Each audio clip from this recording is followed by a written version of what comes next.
Yeah, the dog show. Hey, you ready? The dog show with Nick and Joe. It's a beast. It's going down. It's off the chain. It's off the leash. I'm tuning in Friday every week. The dog show podcast. Yes, indeed. Hold up. Check out the podcast. Listen to it online. Giving you advice to help train your canine. Take your dog to the next level from the experts of obedience. The dog show, dog show. Guaranteed you're needing this. Ayy, off the leash. K9 training, Facebook and IG. And the site is so amazing. Nick's favorite part. The dog show with Nick and Joe. Hold up. The dog show with Nick and Joe. Ayy. All right, let's get into some sponsors here. We want to thank DemonABiteSuits.com. Owner Chris Pell, super awesome guy. We have by far the best suits on the planet right on that website, DemonABiteSuits.com. I actually have a pair of my pants sitting here in the corner. We actually Nick and I both just got done catching D2 outside for a little bit. We'll get more into that later. But anyhow, check them out on Facebook or the website. Use discount code DOGSHOW for 10% off. So, yeah, check those guys out. And then we also want to thank Flower of Life CBD. Huge advocates for the CBD for your pets and for humans. Anxiety, inflammation, pain, whatever. Super good product. Check out their website, folcbd.com. Use discount code DOGSHOW at the checkout, and you're going to get 10% off your entire order there. Also want to thank Whistle GPS collars. You can check them out at whistle.com. They are little tags that hook up to your dog's flat collar, and you can literally track them live if they were to ever wander the neighborhood. You can just pull up their app on your phone, and you can see exactly where he's at all times. Use discount code DOGSHOW for $15 each unit. This is a surprise episode. We didn't even warn you guys about this one, so we are excited and we're ready to get into it. Power up request received. Initiating systems. Powering of transmitters. Live from OLK9 Studios in Virginia, they tell it like they see it. They educated the not-so-educated, and you'll laugh your ass off. Introducing The Dog Show with Nick and Joe, a podcast with knowledgeable info, rants, and absolute randomness. You're listening to the sounds of uncensored honesty from two of the most respected dog trainers in the industry. Live on Facebook every Friday at 2 o'clock Eastern Standard Time. New episodes available for download every Saturday. The Dog Show with Nick and Joe. Download on iTunes, Google Play, and iHeartRadio. All righty, guys. Welcome to surprise episode number 16. We are happy to be here. I have my main man, Nick White, sitting across the table from me. What's up, buddy? What's up, guys? How are you today? Living the dream. Awesome. Yourself? Oh, I'm doing good, man. We have Sean sitting over here in the corner. He is officially out of the closet. Yeah. Congratulations, Sean. Upgrade. We promoted him morally. So thank you for hitting the boards today, Sean. We have a very special guest with us across the table, Miss Dawn. I'm going to screw it up. Rabinowitz. And you've heard her name from pretty much every guest that's been on this show up to this point. Dawn is a professional working dog, military, police, photographer. Dawn, tell us a little bit about yourself. So I hail from the Boston area, and 15 years ago, I show up with a camera in an area called Portsmouth, New Hampshire, for the Working Dog Foundation of Portsmouth, New Hampshire. And Captain David Lou Furland at the time's like, you got to get in here and help us document these dogs. They had a demo day. And honestly, that's where it all started. So were you a professional photographer then? I had just kind of started. So if I took a couple of steps back, I was a law student and had a couple of major milestone changes in my life. And I left law school and had a girlfriend who was a dog trainer, dog walker in the area. I had just rescued my first Malinois mix, and she's like, you know what, come on out with me. I could use a hand. I'm totally overwhelmed with stuff as far as my client workload, and you get the dog thing. So I would bring my camera along, pick up people's dogs where they're working during the days and leave some images of what their dog was doing at the time. Like, we didn't have like live feeds and all that stuff, so this was the next best thing. And people started asking me to come and photograph their dog professionally. Oh, nice. And that's kind of where it took off. As a little girl, I loved photography. My dad gave me my first camera. I still have it today. And it was like I was off and running after that. And then the working dog came on my screen with the Working Dog Foundation of Portsmouth, New Hampshire, and I never looked back. Like, That's awesome. It just reached right down into my chest and held onto my heart and my soul. And I was like, I just want to do this all is the it. time. And that was 15 years ago, and it's been an incredible journey since then. That's awesome. Yeah. That's really cool. So you've literally worked with the best in the industry. It's amazing. So I've always said this, like, all good things in my life have come to me through my dogs. And if it weren't for my first rescue Malinois, I wouldn't be sitting here today. Yeah. Like, it's all because of my dogs. And then my camera is my passport. Yeah. So, you wield a camera and doors open for you, at least back then. Now it's a little different. Everybody can pick up a camera. You can go buy a kit at Best Buy and say you're a professional. There's no licensing required. There's no nothing. There's no hurdles to overcome. You just show up with the camera. Yeah. So for me, I actively went out and pursued multiple National Geographic photographers to be my mentors. Oh, that's and awesome. it was not cheap. I probably spent more on my education as a photographer than I would have ever spent in a postgraduate program. Wow. In Oh, wow. law school. Like, Wow. it's definitely six figures between the gear. Like, the bag I have today, you guys, $20,000 a gear in there, and that's old gear. Yeah. I mean, I've had that for a long time. That's just the gear, and I really wanted to do it right. Yeah. Like, if I was going to be around these animals, it wasn't just the photography training. Like, yeah, National Geographic photography mentors, awesome.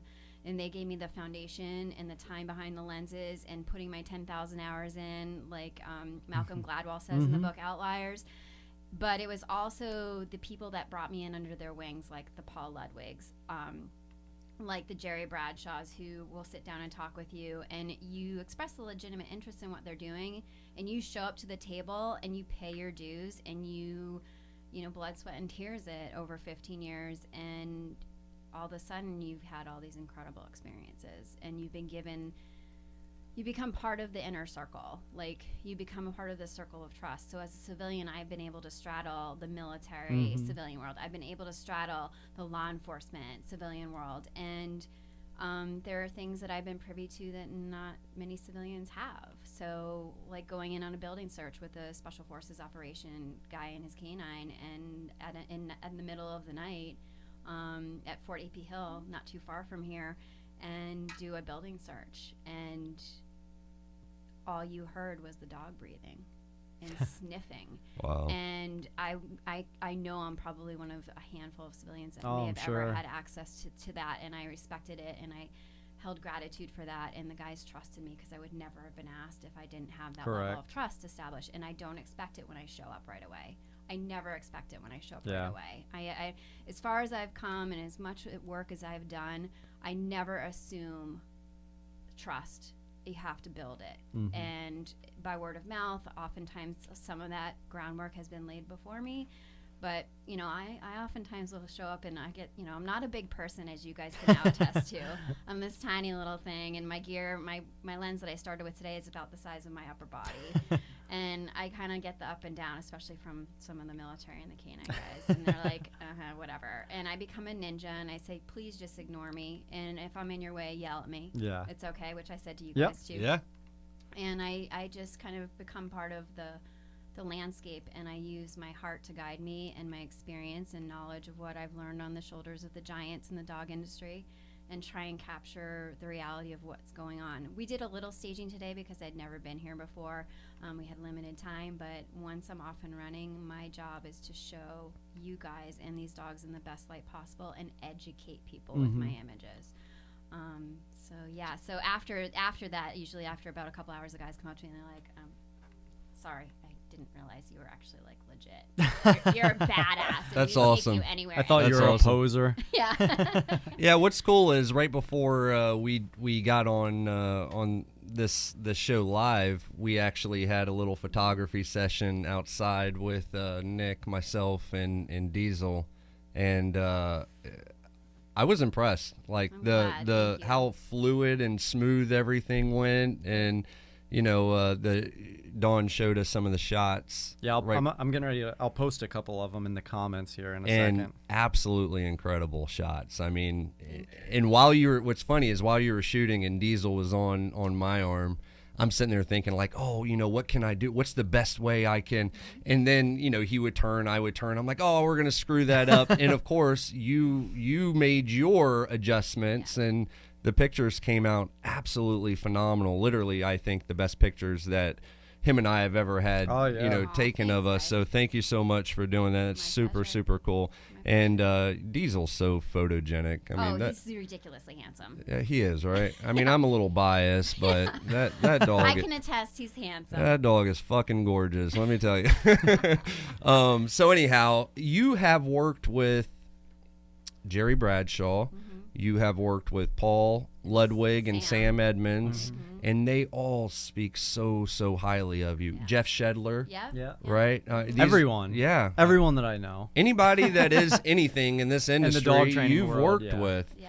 Talk. And they all. What I think's incredible too is, just to add to that, is they have all said good things too. Good.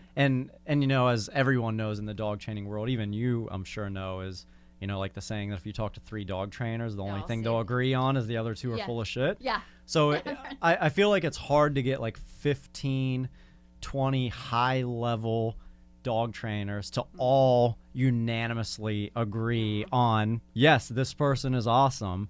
And You're making me blush. no, that's true. And I feel like truly that you're one of those few people that they've all unanimously been like, oh, Dawn, she's awesome. She did Canine Guardian. She did this photo shoot. She did this magazine cover for me. And so definitely kudos to you. You've done a good job establishing yourself. And that's Yeah. how I know of you, is Facebook and seeing like my friends in the dog training world posting pictures. Oh, with canines on duty, check out the shot, the cover of Working Dog magazine. I mean, tell us some of the like magazine things that you've done. So the magazine things, again, like we were talking about before in business, you know, it's, first of all, it's a small world. Like, it seems really big, but when you like circle the wagons, it's a small world, the canine world. So word of mouth, you know, I don't always know that someone's talking about me, and I get a call and they'll say, you know, so-and-so mentioned you, can you do this for me? So Working Dog Foundation, the Working Dog magazine contacted me and asked, you know, we need some images of, we haven't really done a lot with Boston Police Canine. And Troy Casey, who was on the cover, and I have worked together, just, we kind of like, were in one step removed circles for a long time. And then when this came on the radar screen, we had already done a little bit together. And I had done some images on contract for the Stanton Foundation. And the Stanton Foundation was founded by the guy who started CBS television. And he left in his will like this huge sum of money to help canines get paired up with their partners, Oh, that's and awesome. donates them. You have to. It's a grant program. That's awesome. And they wanted every single one of their dogs documented. And Troy is on their board of directors. So he was basically the person who decided whether or not to hire me for that. And again, we had mutual friends and been in the similar circles. So he's like, yeah, there's no one better. I've loved your work from go. Like, let's do this. So little did he know I was going to be the one asking him to be on the cover. But that's the great thing about cops, is that you're like, oh, you know, I was thinking, could you be on the cover of a magazine? Like, what?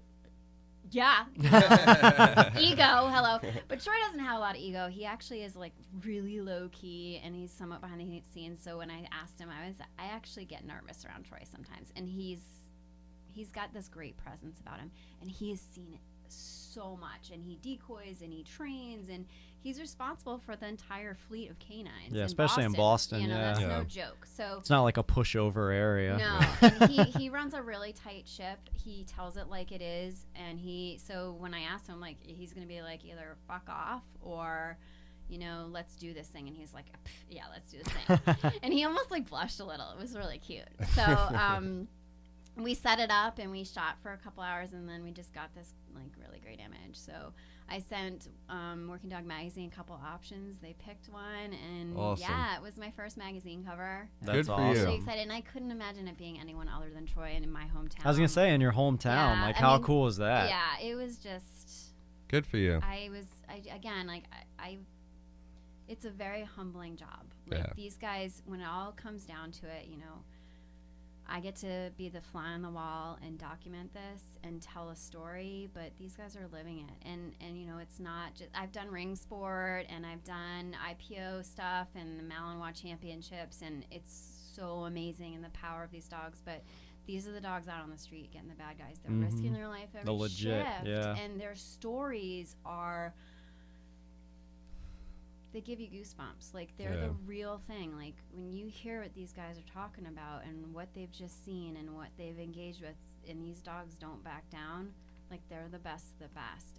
And it is extremely humbling. Yeah. And I'm grateful that they're there, and they do what they do. And for me to be able to, you know, joke around with them and have them text me, you know, like yesterday we had the loss of our canine guy in Yarmouth, Sean Gannon, and I had the guys texting me who were at the wake and stuff yesterday, like, are you here? I'm like, I'm not. You know, he's one of the few people I didn't get to photograph. I would have loved to. Yeah. But, you know, when I was talking with my boyfriend, who is also in the police department world in Boston, and it hit me last night what happened. You know, all of us suffer a loss when that happens, and you That's know, a part of family. you hurts. Yeah. It is a family. So, again, like, I don't know how I got here. A dog and a camera, and here I am, and That's- telling the stories, and I literally love these guys. It is a family. Like, you know, when stuff's happened to me personally, and these guys are the first one to text me, or they pick up a phone and they call me, or if there's, you know,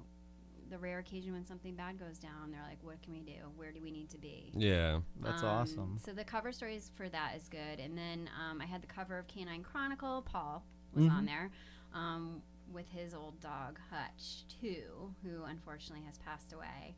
And then, you know, I did Jerry Bradshaw, the book cover for him. Oh, nice. So that's, I didn't know that. I think that's up and coming. So one of our local Marlboro canine guys, Ken McKenzie's on the cover, and he's like the size of his expedition, the human. And his dog, Kaiser, is gorgeous and amazing. And we did like a night shoot with lights and all that good stuff. That's awesome. And the good thing is, like, I can call these guys now. They're on like my list, and they're always chomping at the bit. Like, we trust you. Like, let's do it. Yeah. You know, what can we do? Like, we love you. Like, yeah, let's just go have fun. When we had Paul and Sam in here a few weeks ago, which, man, that was a fun show. Yeah. Yeah, you can't not have fun with them. Oh my God, it is. What do they call themselves? Do you remember?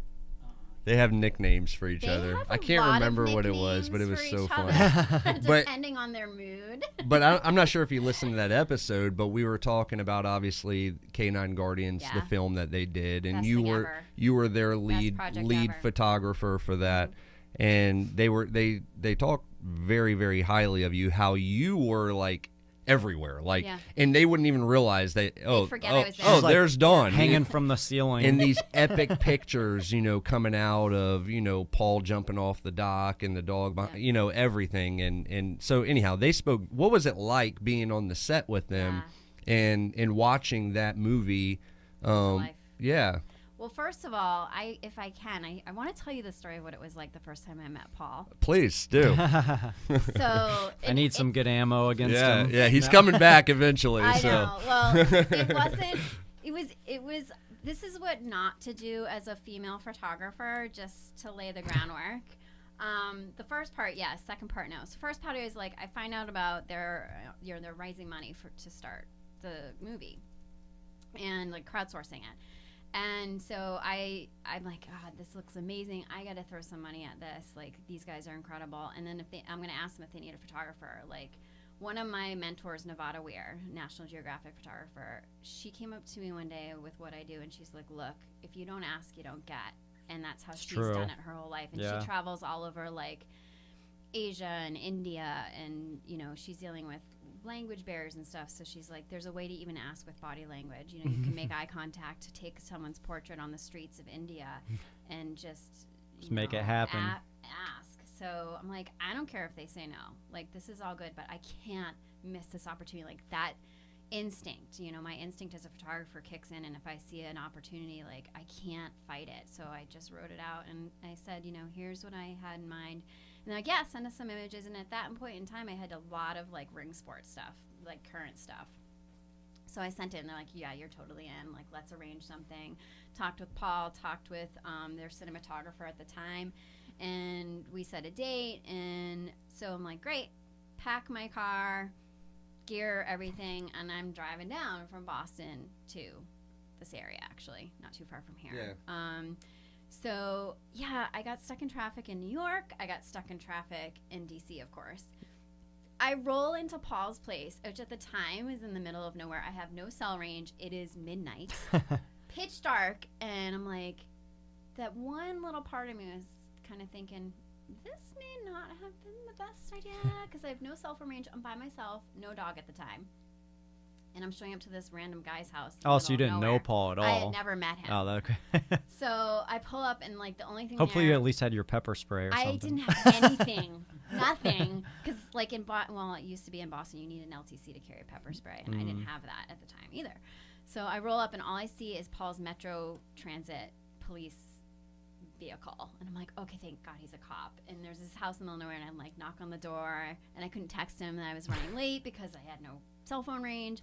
And he's like, answers his door, and he's like this cool guy. I'm like, oh, thank God he's not an axe murderer, because no one's gonna know if something's happened to me. He's not gonna feed me to his mouse. No. And so I go in, he sits me on his kitchen counter, and we start talking, and we were up for like 2 hours, and he's like, wow, I'm so glad you're here. And I'm like, I'm glad I'm here. He's like, you ready to roll in the morning? I'm like, yes, I am. And I think even Paul at the time was like, literally, I show up and people see me, and my camera looks like it's gonna make me fall over. Yeah. Like, Yeah. And after that first day, he told me the same. He's like, we totally forgot you were here. You disappeared. And then all of a sudden you'd be like on a corner or perched on a trash can, or like, That's he's awesome. like, you just do it. He said, Hanging from the chandelier. yeah, totally. He's like, just stay here. Like, move in. Like, let's do this thing you're on. And 3 years later, we finished the project. And it was Awesome. like a ton of trips back and forth. And, you know, I got my Malinois Trace and brought him as a little puppy. And Sam taught him how to swim in the Potomac. Oh, that's All awesome. right. Yeah, I mean, and to be part of it as a civilian and watch these teams come in, because it depended on like what segments we were shooting. And, you know, there would be days where I was shooting from a kayak in the Potomac. Yeah. And, you know, Sam was managing a dog and showing us how the dog stays on a bite underwater. And that's, again, like where the water work first got started. And at that point, people were not really dialed in there thinking these dogs were going to be drowned. And it's like, well, the SEALs have been training like this for a long ass time. Sure. So, you know, and Sam is one of the most gifted decoys I've ever seen in He's all good. my work over 15 years. And he can read a dog, and he knows if the dog has heart or not. And he also is not got a problem telling somebody that dog should be not working the street. And that's important. You don't want anyone going down. And you guys know Paul's story at this point in time. That's the whole bonus of the movie. So, you know, it was getting access to all sorts of environments. Like, we were working in an old TB hospital that literally looked like it had become a beast. The actual building, it was folding in on itself. It had vines growing everywhere. There was It was like a horror movie. It was like a horror. I'm like, we were glad, all of us were glad we were there just during the day. So, you know, we're in there, and they had a flash bomb go off for one of the final scenes in the movie. And, you know, they're like, you know, just pick a better spot to be in this room. What angle do you need for Sam? And sending in the dogs, and we did, and the flash bomb goes off, and all this like matter from the ceiling comes down on my head, and I look at Paul, I'm like, let's do that again. He's like, no, we're not doing that again. He's like, you've lost your damn mind. You've been with us way too long. He's like, the whole ceiling's gonna come down if we set off another flash bomb. I'm like, that's okay, let's do it. So yeah, and also being able to connect with each of the guys and the teams, and getting to know their dogs and know them and what the time and effort they put in. So yeah. What's funny is you don't realize this, but you actually ruined mine and Nick's lives today. Why? So we actually thought we were phenomenal photographers. That's true. Yeah. We thought our skills were top of the line. It was on point. And then you showed us the pictures you took in like 10 minutes, and literally better than any picture we've ever taken in our lives. So I think we have some work to do. So a question based off of that, getting down to the actual photography of it, what's more important in your eyes, education or equipment? Ooh, that's Education. deep. Thank you. Hands down, education. It Yeah. doesn't matter. The best camera you have is the one that's with you, and I think Chase Jarvis Oh, said that's that. deep. I was gonna say that's deep. That's a good The best quotable. camera you Good- have is the one that's with you. Yeah, and that a lot of times is Write that everybody down, with Sean. with their phones, you know. And I'm the same. Like, I've had moments where you know, I can't get out the big rig, and people joke with me like, why you're the professional, you have this amazing equipment, why are you shooting with camera? I'm like, it's easiest to get out, I don't want to miss the shot. It's so the education is it's learning timing, it's learning the decisive moment, which goes back to Henri Cartier-Bresson, one of my heroes and icons in the industry, Annie Leibovitz, and how to engage with your subject. She gets right in there. She gets people naked all the time. I don't know how she does it, but they all want to take a photo of her. My dogs are always naked. I should mentor under her. Yeah, you should. Lots of naked people. She'd probably quit. But yeah, definitely the education, dialing in your timing, and you can't do that until you're intimately aware of what your subject does and how they tick and what they do, and those. Like today with your face in that one shot, and the dog's on you, and it's real. That's a real response. Or the image I have of Sam where he's got a dog, like a big Malinois, straight up over him, and from the tail down to the feet, it's a straight line. Wow. You see linear. You see, for me, I see shapes and stuff intervening when I'm looking at an image, and I work with the rule of thirds, and you can learn that in a book, but the application is where the rubber meets the road, and that's experience. It's education. I actually got certified in professional photography. I had a CPP in it. Unfortunately, in the industry, a lot of the other photographers are like, "Oh, that's bullshit. That's not relevant." I'm like, I got commercial jobs because I had that. Yeah. Because passing that exam, I had to have 12 images approved by a panel of judges. Each of them had to approve a 12-part portfolio in full. There was a panel, I think 3 or 5 people. That was the first thing you had to pass. If you passed that, you got to sit and take a 3-hour written exam. And I was one of the last classes to be tested in both darkroom and digital. So after that, darkroom, old school. And I had never, I'll be honest, I had never been in an actual dark room. So I had to take that learning. And so it was all new for you too. Yeah, I mean, I was aware of it, but I was the girl who dropped the film off at the film developer. Yeah. And it made me a better photographer knowing all that, and I put myself through the paces, and I did that for me. I didn't have any clients asking me to do that, but I wanted to do something that really made me qualified. Because again, like I said earlier, like anyone can go out and be a professional. Something that shows that you've put in the work and effort and time. Yeah. And it's the same organization that approves for a CPA that licenses CPAs, and it's legit. It's a legit certification. So I held that for 5 years. I didn't sit and recertify.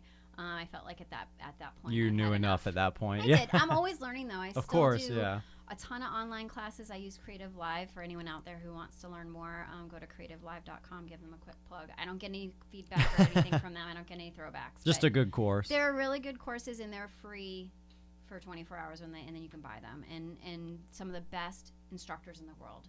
That's awesome. Work with that was actually going to be my question, because I've actually looked into when I bought my first, I guess, professional camera. We'll get into that.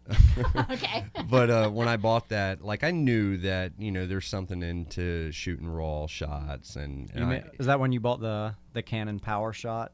No. The point and shoot. Yeah. It was the T6i. Yep. Same one, we talked about earlier. I have the same one. So we've always just shot in focus and then just tried to edit ourselves to look better afterwards.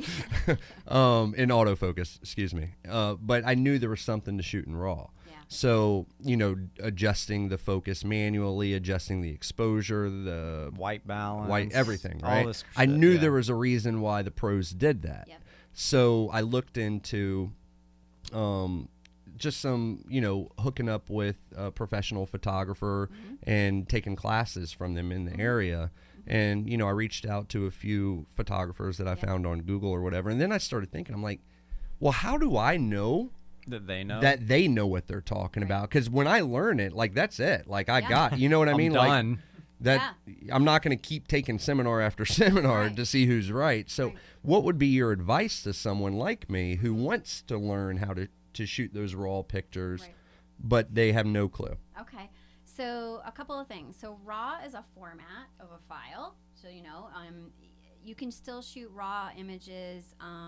They're full range of data. Like JPEG, basically the camera does some work for you, and it does interpolation, and it fills in some gaps. RAW is what you see is what you get in that viewfinder off your camera. So then- it's a so then- big file. It has a lot of data in it. Maybe my question is the Yeah. manual. Yeah. Yep. So manual mode can be done for JPEG and RAW files, but manual is all the settings. You're selecting your ISO, Yep. you're selecting your shutter speed, and you're selecting your aperture. And those are your 3 things that you're working with all the time in every Just single constant photo. adjustments. Yep. And when the camera thinks for itself in auto mode, it's still working with those 3 things. You can't get an exposure without ISO, shutter speed, and aperture. And they interact with each other based on what light is available and the space that you're shooting, whether it's ambient or flash and whatnot. And so when I shoot, I'm in manual mode. And I want to decide all those 3 basics. I want to be able to tell the camera exactly what I want it to do. When you're in auto mode, for example, like today, sunny, bright day, if I put you with the sun at your back, the camera's going to shoot it based on the sunlight and make you dark. Like silhouetted.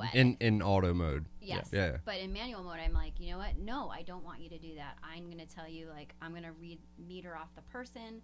I'm going to change my settings, and that person's not going to be silhouetted. I'm going to have more light coming in. I can bring in a reflector to bounce light back at you from the sun, which is like, it can be a cardboard whiteboard you get at CVS. But something to compensate for that. I want to tell it what to do. As smart as these cameras are, They're not they that smart. can't make the decision that should be made to how best to show an image the way you want to tell the story in that one shot. So back to your question, how do you know if you have a qualified trainer, instructor, or teacher? Look at their work, how long they've been doing it. Ask them questions like, how did you learn photography? And if they say YouTube, by the way, that's fine. There's some wonderful photographers out there who've learned strictly on YouTube. Sure. But the proof is in the images and consistency across those images. So any photographer can go off to a seminar and like have an instructor over their shoulder And get perfect. setting up the shot. Yeah. So you want to see a good cross section of their work. You want to make sure that they can talk to you like you're a human being and that they can teach. So you can find that out just by asking some basic questions. Obviously, if you guys can gauge whether somebody knows their shit or not by how they're answering your questions. I would ask, just like dog training. tell now that you guys know, do you shoot manual? What is ISO? What is aperture? What is shutter speed? Do they work together? And those basic questions are, they better know what those 3 things are. And yes, they always work together in every single exposure. And I guess they'd have to be good at explaining what You those have things to, are, because that was one of the almost overwhelming things. Like when I first started like digging into it, I was like, man, aperture, ISO, like what the hell? You know what I mean? So I YouTubed it. Yeah. You know, and I'll never be a professional photographer, of course, but it'd be nice to take decent, better quality pictures than I have been. And on that, I think myself, everyone would like to know, what would you suggest as a good, like, I don't want to be a pro, I don't want to be Don, but I want to take some good pics. What would you suggest? Like, I don't know anything, a good camera. Okay. Like a good starter, So the Rebel, nothing crazy camera. The Rebel is great. Now, I'm a Canon shooter. I've never gotten any kickbacks from Canon. The reason I'm a Canon shooter is because that's what I started with. If you put a Nikon in my hand, I'd probably still be a Nikon shooter. It's expensive to be a photographer. Anyone who tells you otherwise is kidding themselves. They're not a photographer? Well, they are, but here's the deal. So the body is important. The lenses are the most important. Yeah. Lenses It's like are the scope of the rifle. Yes, exactly. That's pretty good. I'm Thank impressed. Yeah. Quote me, Nick White, 2018. Yeah. So- Steph, I hope you're listening, honey. That's my boyfriend's a firearms instructor, so he's going to be all over that. But I equivocate them, like, for the people who aren't in the gun world. Like, your lenses are your brushes as if you're a painter. So each lens has a different purpose. And today you guys saw me. I changed the lenses 3 times. So based on what I'm looking for, I do that. But the Digital Rebel lineup is really wonderful. And having interchangeable lenses, that's where you take the lens off the front of the body and you can put different lenses on, is key. You got to have that. Yeah, I would suggest it. I mean, there's a couple of things in the Fuji lineup. They have a really great zoom lens on it for something you want to put in your pocket and has some versatility to it. But the real deal shooting, good body. I get yourself a Canon Digital Rebel. Best Buy has great options like for this. Amazon. If you guys want any consultative great guidance on making a purchase, go to B&H Photo. Or I love that Adorama. website. Yeah. Okay, so This studio was built from B&H. okay. run by a Sponsor bunch, us. Yeah, totally. Thank you. They are awesome. Bunch of Jewish owners. Like, they are closed on Friday for Sabbath. Their store in New York City I takes heard. up an entire city block. Yeah. You go in it and it looks like Willy Wonka inside, but for camera stuff. Yeah. And I have used them forever. And then if you want to try before you buy, it's Lens Pro to Go. They're actually based out of Concord, Mass. Paul Friedman runs and owns it, and he and his crew are amazing. Like, if you call and say, I don't know what I'm doing, here's what I want to start off with, they will make you feel... You won't feel diminished. They'll give you guidance. You can rent everything before you buy it. They ship it out to you. Wow, that's they ship awesome. back. If I'm going on location, like I photographed some wild horses out in the middle of nowhere, Jackson Hole, Wyoming. Oh, yeah. And I needed a big, huge 400 prime lens. That is literally from my hip to my ankle size lens. Wow. It is a beast. It's like And a Nat Geo one, It is, right? and I couldn't afford to buy it. It was like a $25,000 Wow. lens, just the lens. So I rented it, and they shipped it out, put on the rig, shipped it back. I got the gimbal and stuff, everything I needed for it. So yeah, I would definitely start with the Rebel, go from there. Yeah, I have YouTube. 2 lenses on my T6i. Yeah. I have the one that came with it. It's a little adjustable. Yeah. And then I got the I think a 50 millimeter, Yeah, the prime. close up. Yeah, it's and good. like obviously I just use manual, like Yeah. portrait mode. Yeah. But it takes decent pictures. Yeah, and a 50 is good. So the 50 Does the blur background thing. Yes, so and yeah. aperture will do that for you, and the lens. The aperture setting, each lens has a minimal thing. You'll see either like a 2.8 or 3.5 or a 5.6, and that's the minimum aperture setting. That's what makes that background blur out for you. So you can do that manually You as can do well that without manually, a up lens. to the extent that the lens can handle. Can do it. Yep, and that's also associated with lens speed. So like a 2.8 is going to be a more expensive lens than a 5.6. And that's where you get on all the numbers. And then talk to us a little bit about lighting. Okay. Oh my God. How important is that? Critical. Yeah. Would you say like top 5 importance? Number 1. How's Oh, our, wow, How's number our one. lighting in here? These look, are these Kino flows? What are these? We don't know. Sure. Okay. We plug in and They're good. we plug them in and turn them on. So these are constant light sources versus like a flash. So we don't have anything flashing. It's a constant source of light. They look like they're really well balanced. So these also come with a light temperature. That's what white balance is. It's measured in degrees Kelvin. Yeah. So these are probably around 5,600 Kelvin. They give you a nice white light. Uh-huh. Anything lower than that is going to be bluer. Anything higher than that, like 6,800, 7,200, is start to get orange. Sure. So these are a nice white light. Like, I love these. They're super bright. And you could do great product photography on these lights. Anything that's moving under constant lighting. Interior is really hard to get, like fast speeding dogs without a really fast lens, like the 2.8 speed lenses. And it's good light. It's awesome. See, when light. I'm shooting dogs, I turn it to the sports mode. Yes, because they're moving. Flip it to sports mode and just Perfect. That's perfect. And that's what that's there for. Such Kids an playing amateur. soccer. He's not on manual. I mean, so- God. Some Jamie actually asked. We have a comment Sure. that says, "Don, what specific camera do you use, and which lens is your go-to? Like, which Okay. lens do you use the most?" You got it. Okay. So I shoot with a Canon 5D Mark II. It is old school because I have no money to invest in more gear currently. I wish I did.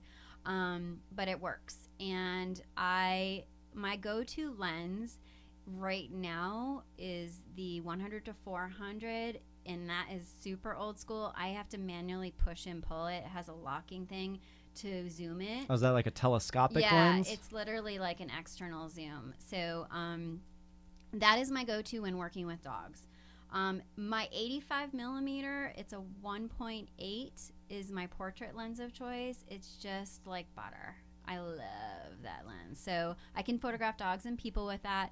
My favorite lens ever in the history of lenses, I had to sell.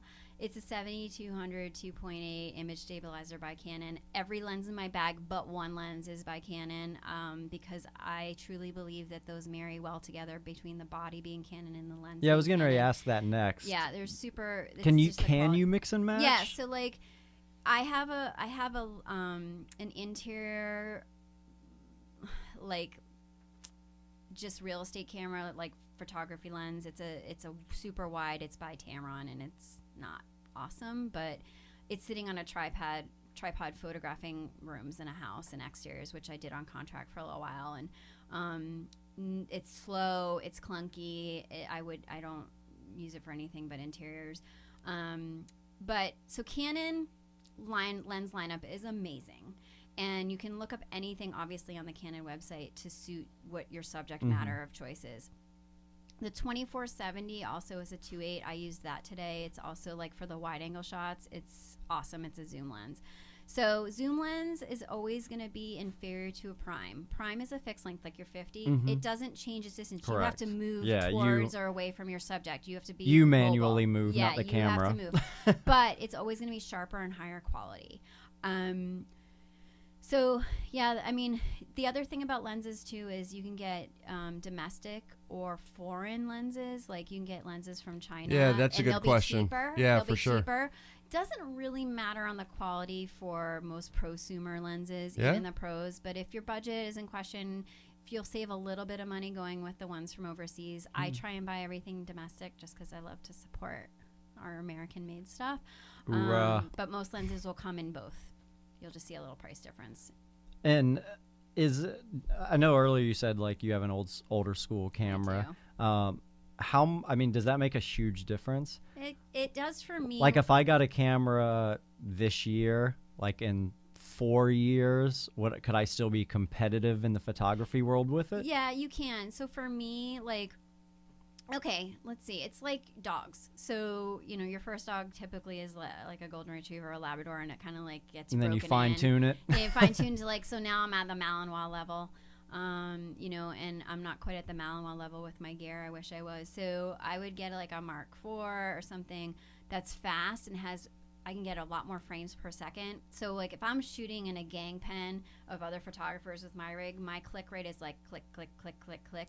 If I have somebody with the newest generation, it's like a machine like rapid gun. fire. And I like want to duck and cover when I hear somebody shooting with me. And then I'm like, I'm really jealous. Like I want So that. it does make a decent It difference. does. Like, so for me, what happens is I have to compensate with my timing, and I have to fall back on. So you just got to be a more precise photographer. I have to be deliberate. Yeah, I have to be very deliberate, and it's also going to cost me shots sometimes, and I have to live with that. So the life lesson from photography is that every shot has a compromise. You're either going to have to get more grain because you're shooting at a higher ISO. You're going to have to work with the tools in your bag the best you can and make it work. Yeah. And even with like, I was showing Steph the other night, we were talking about cars. He's a big car guy. And so like these amazing like Hellcat, this car that he's been eyeballing. Oh, yeah, I'm familiar with the Hellcat. Dodge. It's pretty legit. Yeah, so, like, that's his crush car. So, for me, my crush camera is, like, a Hasselblad, and it's $45,000 just for the body. Lenses are $10,000. So, holy crap. There's this whole It better world. if I'm spending $55,000 on a camera, that camera better fly to the event for me. Yeah. Shoot the pictures, and then send them back to me, edit them, and then post them. Yeah. My whole philosophy. While I'm sleeping. I definitely shouldn't have to change the exposure on it No. for that much money. You should speak to it, and it changes things for you, like Siri. But yeah. So there's like, in every and make world. me breakfast the next morning. Oh yeah, it better cook you breakfast, totally, and maybe wipe your ass. That's right.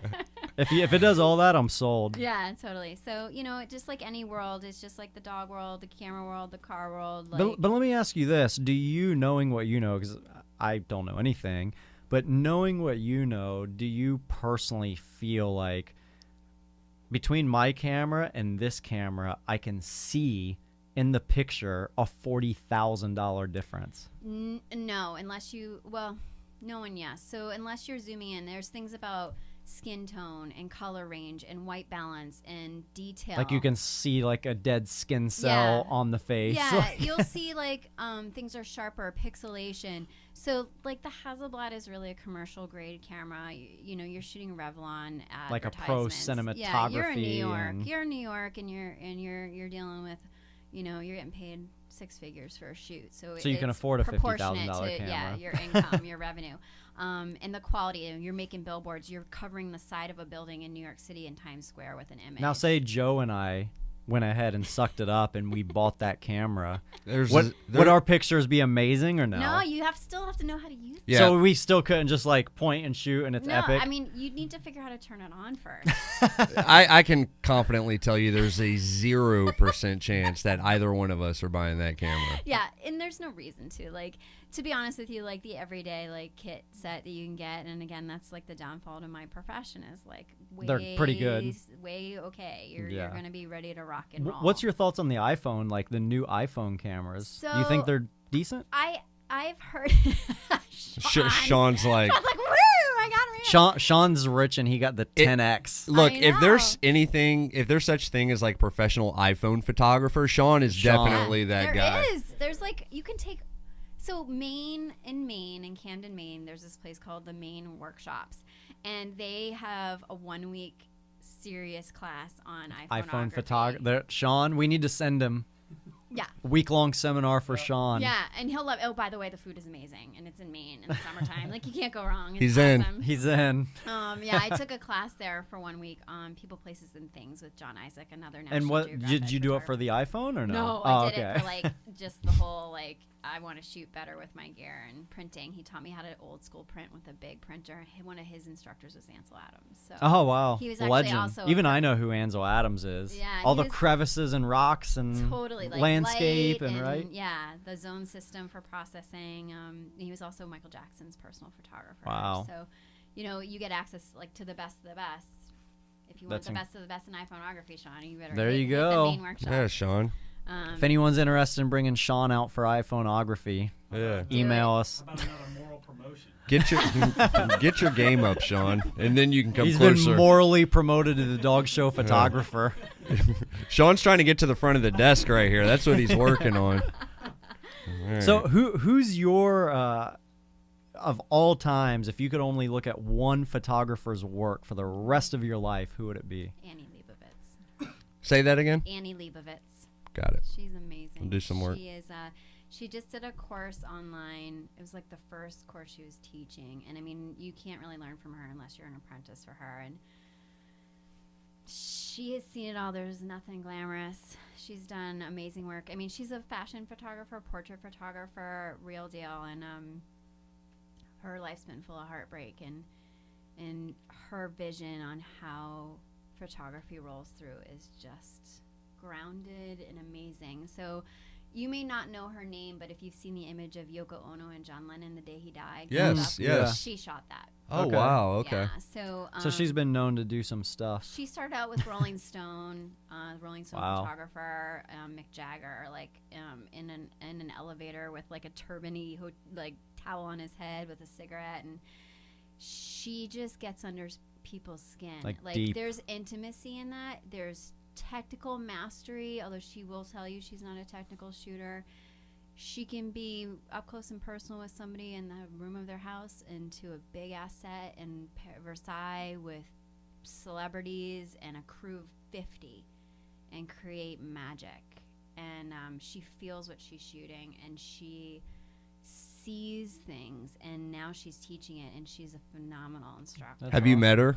No. Yeah. She should I do a mean, master class. She did. Oh, did that she? was Is her that what it online was? class. Okay. And like I just devoured it. I was just like, I get so geeky about this. Like I'm not a super technical photographer either, but like my chest just filled with love. Like this is why I became a photographer. That's She awesome. gets Do, it. do you think it's possible? This is maybe a deep question. Do you think it's possible to be an amazing photographer and you lack creativity?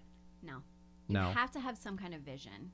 Yeah. I mean, so You got to see the shot before it happens, or you essentially. have to feel it. Like, of all the photographers and that I've been either privy to learning from or read stuff that they've published or looked at their work, like there is something deeper going on there. There's like who was it? I think it was Elizabeth Gilbert who wrote Eat, Pray, Love. she gave a TED talk on like inspiration and her muse, and like you just have to let it come to you and let it flow through you. Like it's out there, like this greater purpose, this greater energy that flows through your fingertips. For her, it was through writing. For me, it's through my camera. Like That's so awesome. divine intervention definitely plays a role. You have to be in tune with it. You have to have passion, and that is the natural born elements of creativity, and seeing that. Like I was explaining to Steph this morning, like, you know, he's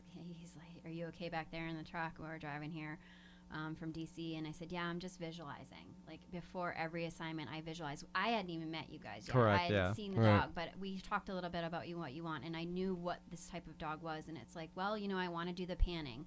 I want to do running in. I want to shoot through your legs. So you're already picturing it before you get here. And I think the best artists do that, you know. But that can't be trained. I mean, that's inside. Well, of that's a good you. question. Do you think it's something that you can train on, I like think you Genetics or training? Yeah.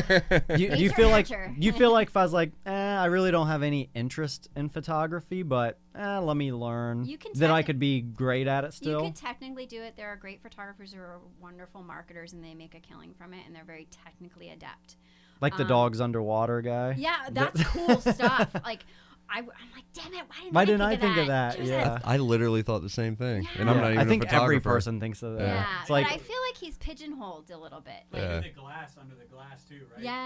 yeah, like where the dogs are standing on top of you through this plexiglass thing. Yeah. Or like William Wegman dressing up Weimaraners and stuff. And everybody has their own angle. But yes, you can be a very technically sound photographer and make a lot of money. But for me, I feel like it's imperative that you convey something deeper through your images. Yeah. And that you show something that resonates with somebody. And, you know, there's this kind of age-old debate in the world, like photography's not art. Oh, it And 100% Yeah. is, in I my mean, opinion. I've literally had galleries say, you know, we don't do photography. That's not art. That's crazy. Turn me away. So, you know, it's then you have like the other extreme where like you can't have a good photograph without it being art or creativity, and you know people tend to lose sight because it's so easy to take pictures again, like your iPhone. yeah, But especially these days. you're so. marking a moment in time that passes. That'll never be. It yeah. will never happen again. Yeah. And you know, for me, like that divine intervention part of the creativity is like, oh my God, my dogs and my camera put me in this exact place in time, in this moment, Yeah. today, that I wouldn't have been in. And my job is to harness the shit out of that Yeah. and create something deep. that wasn't there before and will never be there again, and hold on to it. And there's like this mug and t-shirt. It's like, my superpower is freezing moments in time. What's yours? And, you know, I have people who've lost their dogs after you've done this for a long time. And I'm their second or third phone call, like my dog passed today. Yeah, like, I need those images. That's it's awesome. the only thing I have left to hold on to Yeah. with my dog. Can I get something? And I gift all my clients a complimentary 8x10 print of their choice. Awesome. I keep it all. Like, I'm ridiculous pack rat. Like, I have probably 50 drives from the very beginning of my career. Wow. And yeah, if I get that call, like, I put everything aside and say I'll get what I can. That's for awesome. you. That's- So that's pretty.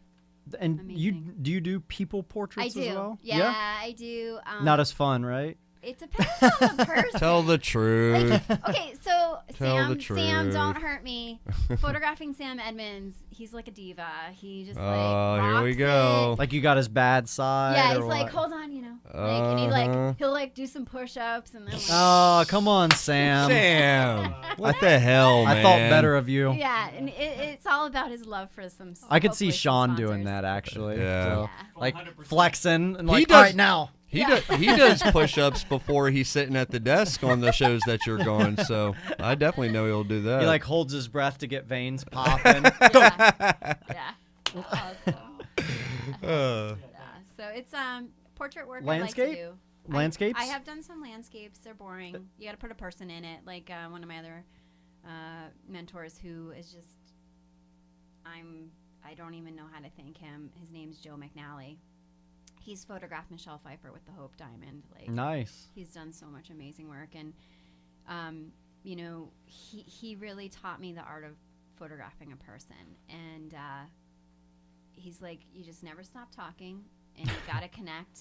and you have to be there with that person. Same thing with Annie Leibovitz. Yeah. She's like, you have to. She said it on her best day. She wants to spend like 24 hours with the person before she puts them in front to of her really. camera. Yeah. That's deep. Yeah.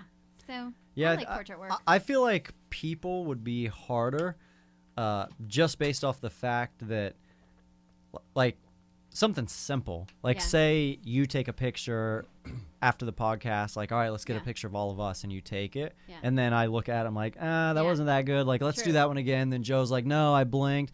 Yeah. We're a dog. You take the picture, and They look perfect yeah, every time. they always look amazing. They don't bring ego to it. Like, They're not I- like, wait, let's do that one again. I wasn't, like, my muscles on the run Right. wasn't popping. Like Sam, like fucking Sam Edmonds does. So, Jesus, Sam, get it together, bro. Oh man, we're He's gonna gonna come get so beat much our shit from asses. this. Yeah, yeah. The but I people just think stuff, simple stuff like that. It's like, true, and again, I talk about this with people all the time when they ask me, and it's I get actually anxiety before I go photograph a person because I know what I'm gonna encounter. Like, my job to photograph a person, the steps I go through is so much more different than photographing a dog. Like, I'm in my creative flow with dogs. Like, I think that's the reason I adapt so well is like I'm not bringing energy. I'm not bringing anxiety energy to the table when I'm photographing dogs. Like, I go in and it's like flow. And Yeah. then with people, it's like, are they having a shitty day today? What happened this morning? How long do I need to talk to them? I know I'm going to need to disarm them. And I'm okay with that, but it makes me like, yeah, puts you on. I'm a little more defense on a little. edge, and it's like I want to be able, and I don't always have a lot of time, so it's like I'm fighting the clock, I'm fighting the nerves, I'm fighting the ego, and then like if they're, worst thing is like, God forbid somebody gets a zit the night before. It always happens, and then they're freaking out. I'm like, listen, I can take care of that in Photoshop. You're all good. You have to Photoshop people a lot more than dogs. I never Photoshop a dog. The only thing I have to Photoshop on a dog, to be honest with you, is maybe some fill light, and if people want a collar removed. How about the Red Rocket? The red That Yeah. seems to be a common problem in Sean's You have like an pictures. amazing Yeah. picture. And I do have to. The lipstick has to be removed. Yes, I do have to do So that. do you just use like a healing I do thing? a and- loop now I have content aware, and you loop it, and you just say content aware, select from the layers, and it automatically fills it in. Wow. Or we could Yeah. just teach that as a command. Put it Yeah. in. Yeah, suck it in. Suck it in. That's that. And one thing I found interesting after you did these pictures for us today, is I was like, oh, now you gotta edit them and like do all like saturation, and you were like, well, no, I do that on the camera, so I really don't need to edit them Yeah, I really try and that edit in much camera. after. Where I feel like I'm the exact opposite. I take the picture and then I edit the shit out of it after. I think we all do Yeah. that. And that's a trend, and for me, it's just part of how I was trained by my mentors. Is like, you get it right in camera. Photoshop is not a get you out of jail free card. It is Yeah. an enhancement. It is. But you then know, that degrades the quality of the picture, right? Well, so that's the thing again between RAW and JPEG. RAW, you're not destructive editing a RAW file. Like, it keeps all of the information. wow. JPEG is already interpolated, and then every time you save a JPEG It, like- file, it destroys. Oh, it. really? It takes Wow. away from it.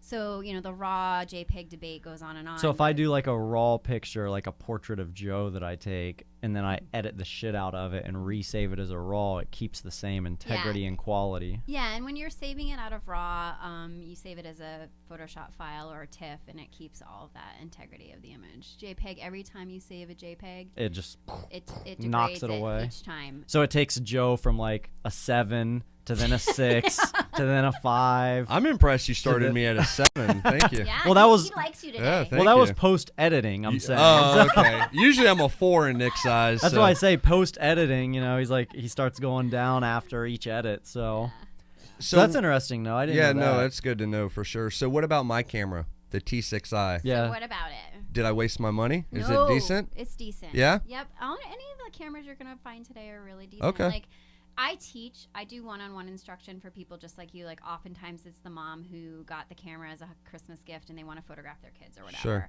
And then I'll come over for 3 hours, one-to-one, and say, what do you want to do with this camera? Let's take it out of the, literally, it's usually still in the box.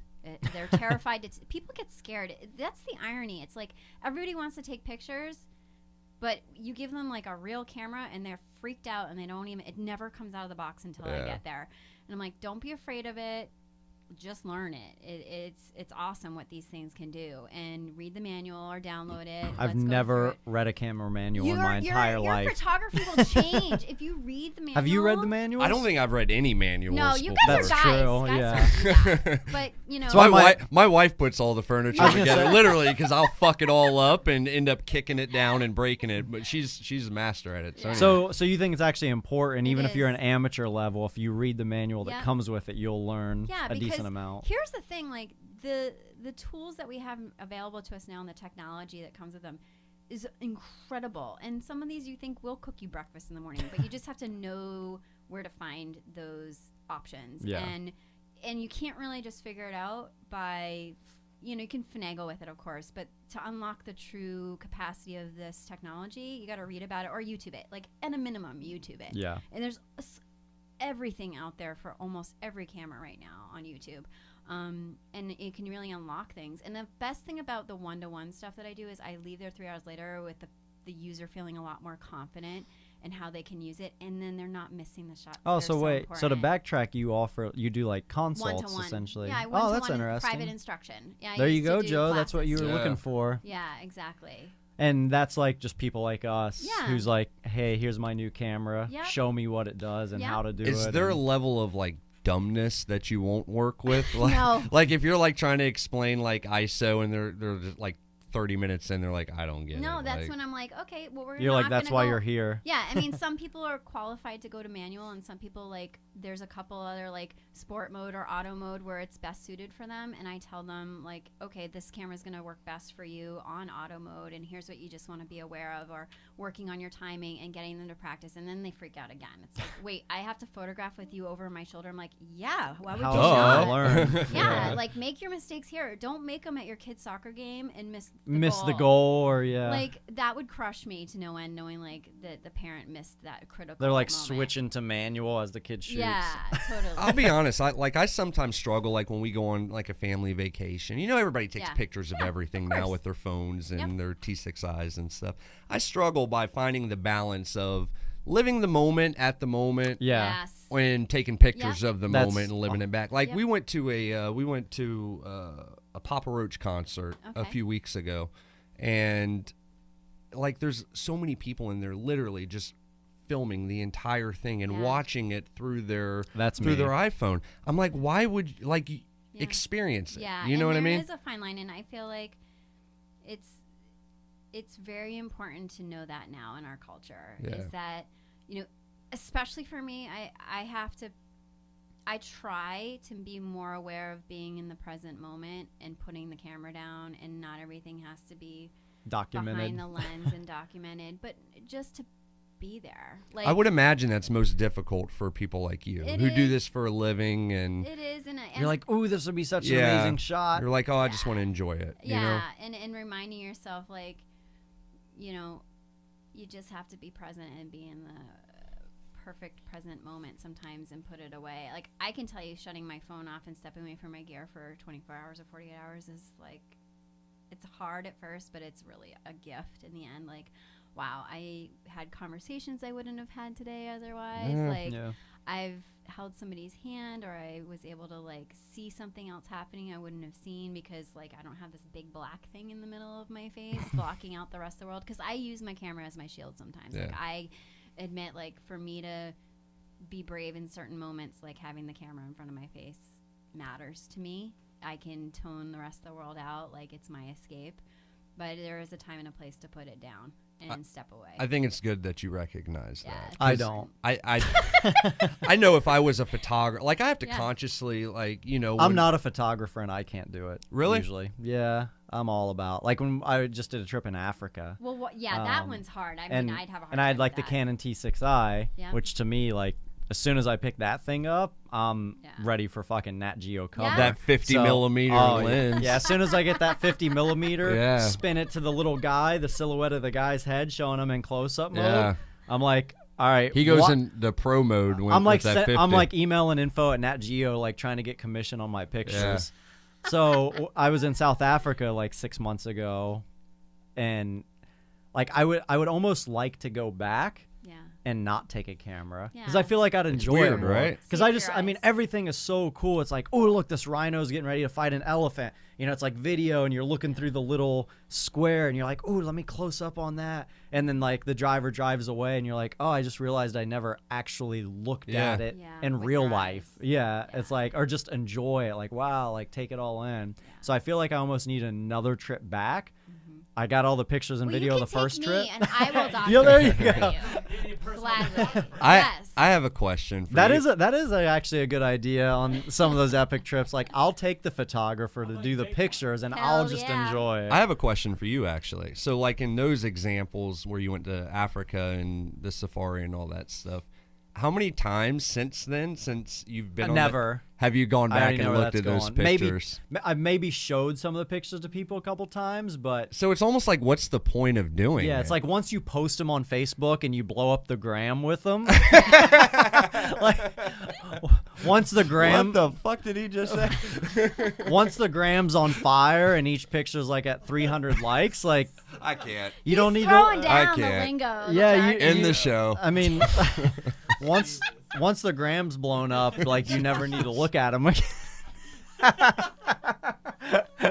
Oh my god. No, but it's true. But it's like fireworks, right? Yeah, it is. Like you see everyone at the you see everyone at the grand finale at fireworks. Like literally everyone has their No. camera out, Yeah. and I've never in my life, I say that all the time. I've never in my life had someone like Sean be like, "Dude, let me show you my fireworks video from last year."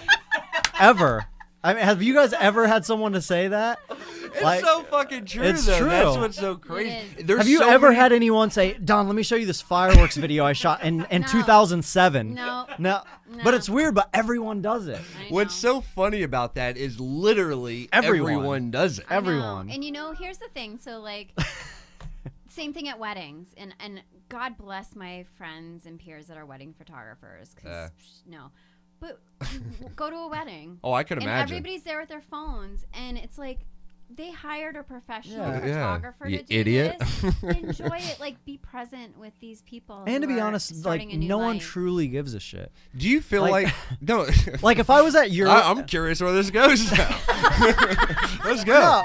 no, like I mean, if you really think about it, no one truly gives a shit, and I'm gonna tell you what I mean. And I don't think I'm a pretty savage person in general. Like I'm more than most in America, well, especially nowadays in America.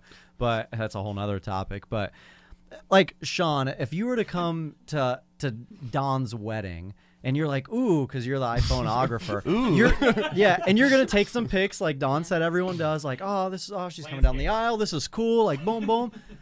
At what point in your life, Sean, are you ever going to reflect back to those pictures of Don's wedding and be like, wow, these are really cool. I'm really glad I took these at Don's wedding. Here's what's more like never, right? Here's You're never what's going to do Here's that. what's more likely to happen, and no offense, Dawn, but eventually he's going to run out of memory on his And phone. you're So just he's gonna going to be delete 'em scrolling. anyway. He's going to be like delete, delete, Yeah. delete, delete, delete, Yeah. delete.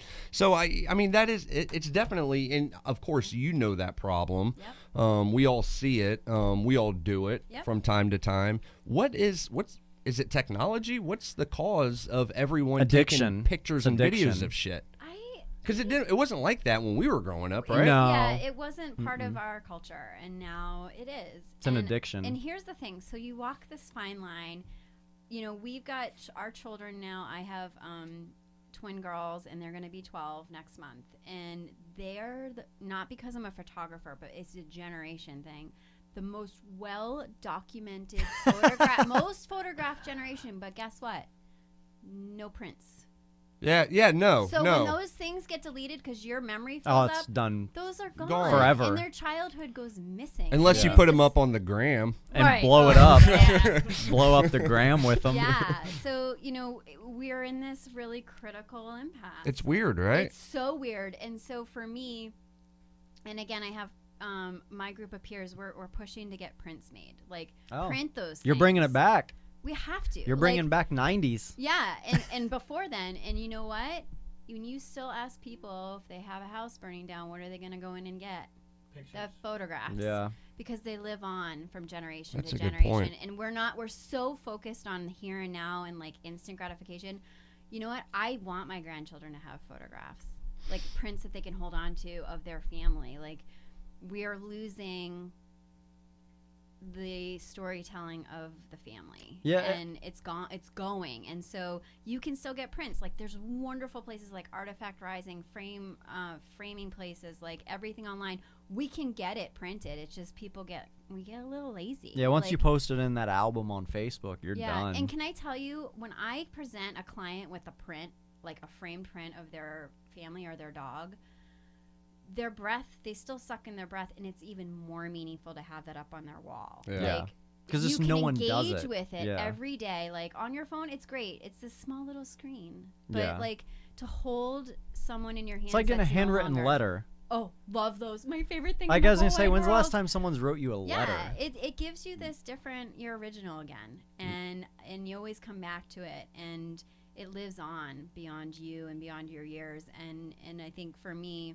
that's part of my storytelling, and through my images, like, I want these images to live on, and particularly, here's the deal, like, how many dogs have you lost over time? Like, they're not with us forever. Yeah. And all of my peeps, like all of my guys, have prints on their walls of their dogs. And when those dogs are gone, it's their most treasured thing that they have. You know what? I'm always trying to think just for business. Like, I consider myself a very creative guy in business, and I'm always trying to think of new ideas and like what's next. And what do you see as the next big thing in the photography world? Like, for example, we went from like 8 tracks. Well, we went from like a radio to 8 tracks to cassettes to CDs to the MP3 player, like to where we are now. Like, what do you have you ever thought about that? Like, what's the next? All right, we're at digital photography. Like, what do you see as the next major evolution in the photography world? Like, do you think like hologram?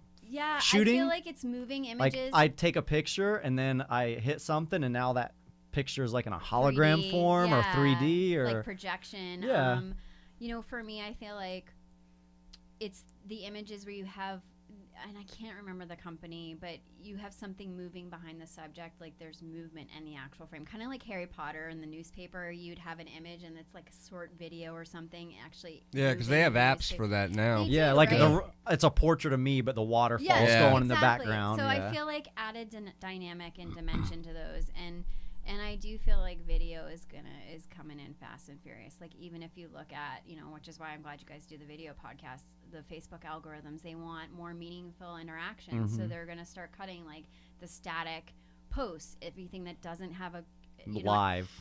or like that's not been commented on with like not hey sup, it's asking a question, Engaging. having some engagement. So I don't know. I feel like there's a part of that will come into play. As far as still imagery, I don't know. I can't even imagine right now what it's going to be. But I feel like that even though like the still photography has evolved somewhat, Yes, like yes. there's still photographers, the good ones, the professional, the U's that are still shooting in manual mode. Yeah. Like, You get clearly control. technology is to the point to where we could do auto. You know what I mean? Yeah. But they have an eye that you and I don't. Yeah. You know, and I think that's the beautiful part about It's the art of photography, the art of it. Absolutely. I have a kind of a weird question for both of you guys. You know, we were talking about how photography has moved to digital, to, you know, there's not many prints being done anymore.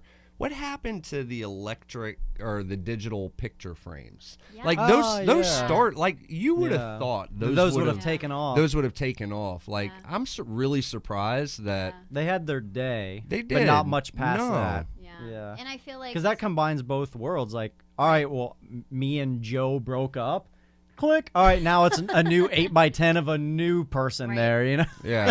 Right. Yeah, and I think that I forgot about those. The technology of the display. So the company that I'm with now, as the marketing director for Element in Portsmouth, New Hampshire, we design and renovate banks for the modern age, and it is a whole different ball game, and it's similar, like the trajectory, like we're breaking old school and bringing it Yeah. to this new world. And they have video display, like video, the actual displays, the monitors are so high tech and so beautiful, and there's video walls where you have like 6 monitors, 9 monitors, 12 monitors, and you can have individual images or join them Yeah. and make one picture.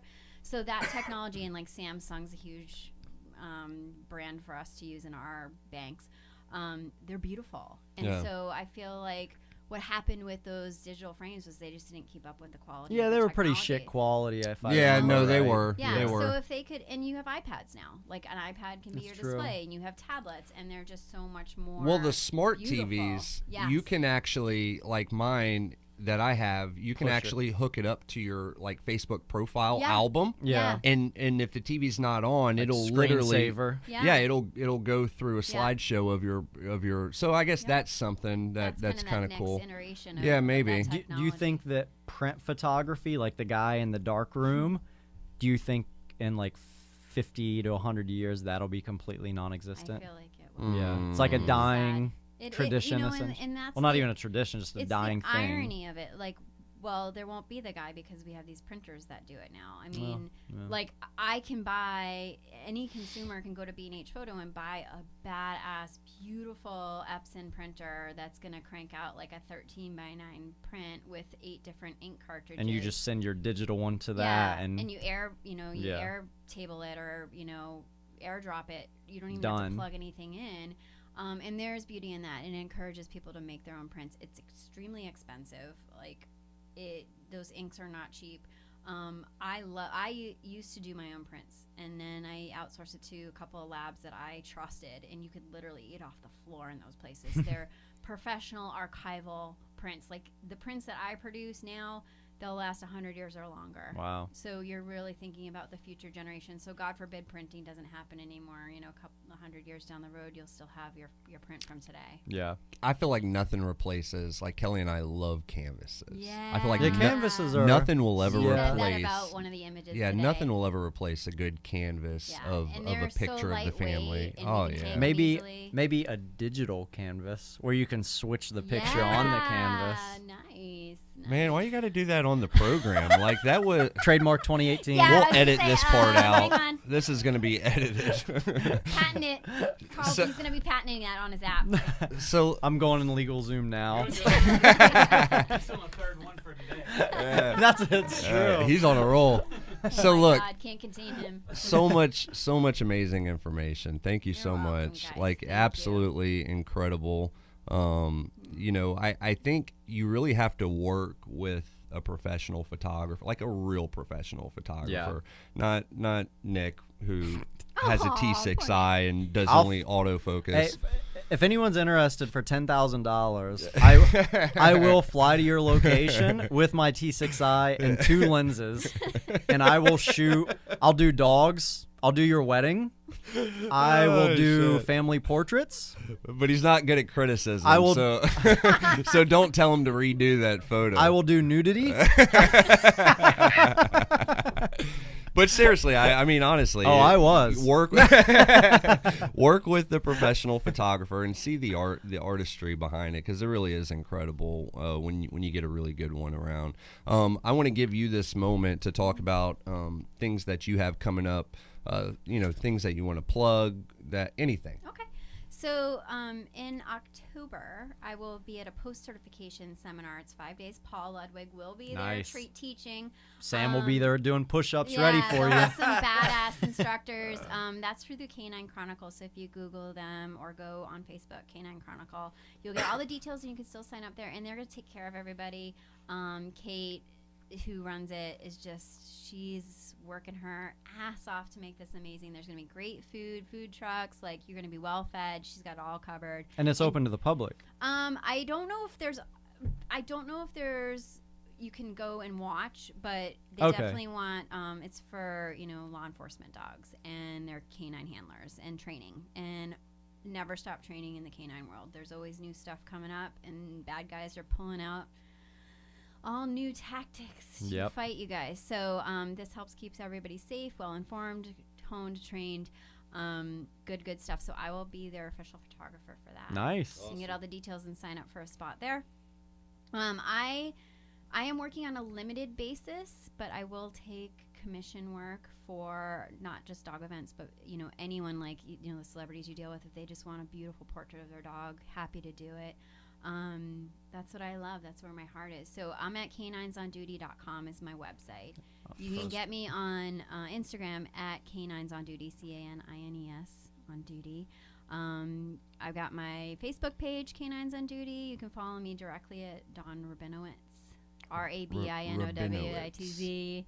And I'm pretty active on social media. I like to document things. You're going to see some throwbacks to some work that I've done over the 15 years I've been doing this, which was marked in December, this past December.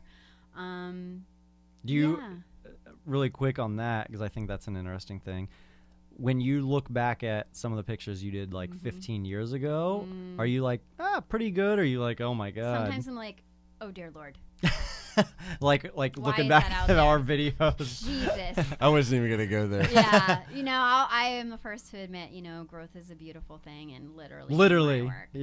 It's been an amazing path. It's been an amazing journey. I love it. It is always going to be a part of me. Like, I couldn't detach myself from it if I tried. It's just built in. So I appreciate you guys having me and letting me photograph you and your dog. Pleasure. It was awesome. Absolute pleasure. And being here and squeezing me in after some shifts in schedule. No, we no get it. We worries. understand it. So thank you. You're very welcome. Nick, what do you have lined up I on your leave next week. I am flying out to Los Angeles, Hollywood to be specific, to train the dog for actor, comedian Brian Callen. If you guys aren't familiar, check him out on Instagram. Extremely funny guy. He's the most reoccurring guest on the Joe Rogan podcast. He's pretty much his best friend, right? Literally, Oh, he's cool. his best friend. Yeah. He's been on the Joe Rogan's podcast more than anyone ever. He was in The Hangover, 2 of the Hangover movies. I mean, he's been in an insane amount of stuff. You look at his videography list, and very good comedian as well. So I have his dog next week. I get back from that May sometime. Then I have Bruce Allen's dog, the president of the Washington Redskins. So I'm excited about that.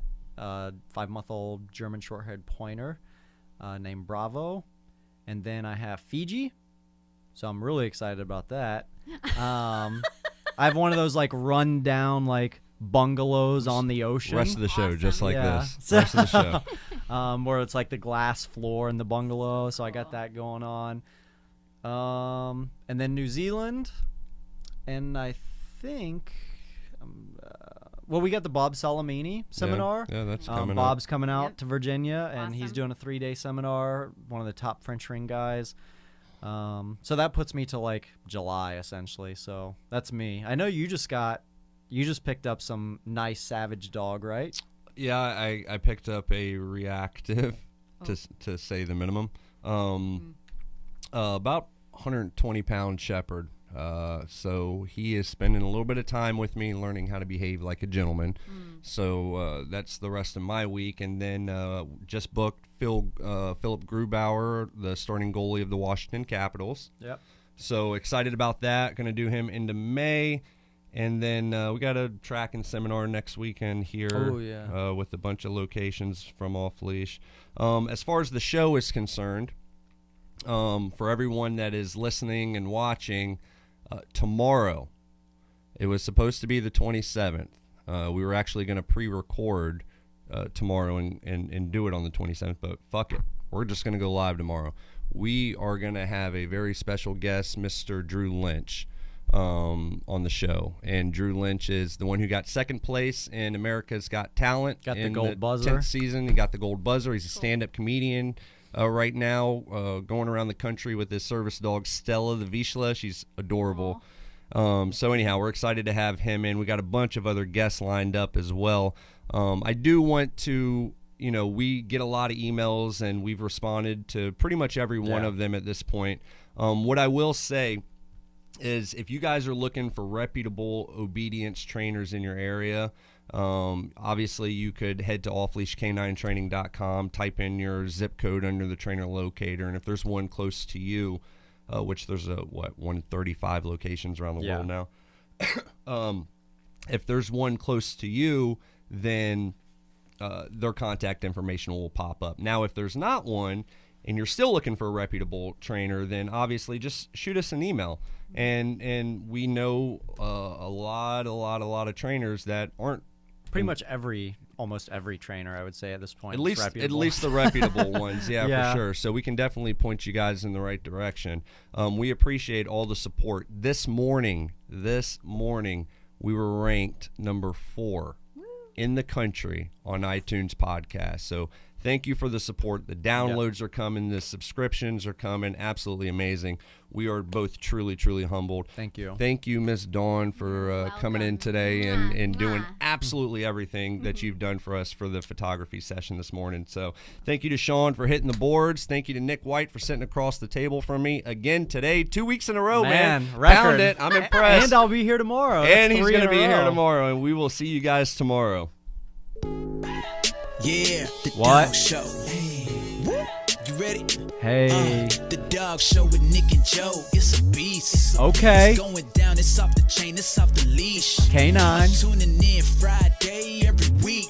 What? The Dog Show podcast. Yes, indeed. Hold up. Check out the podcast. Listen to it online. Giving you advice to help train your canine. Take your dog to the next level from the experts of obedience. The Dog Show.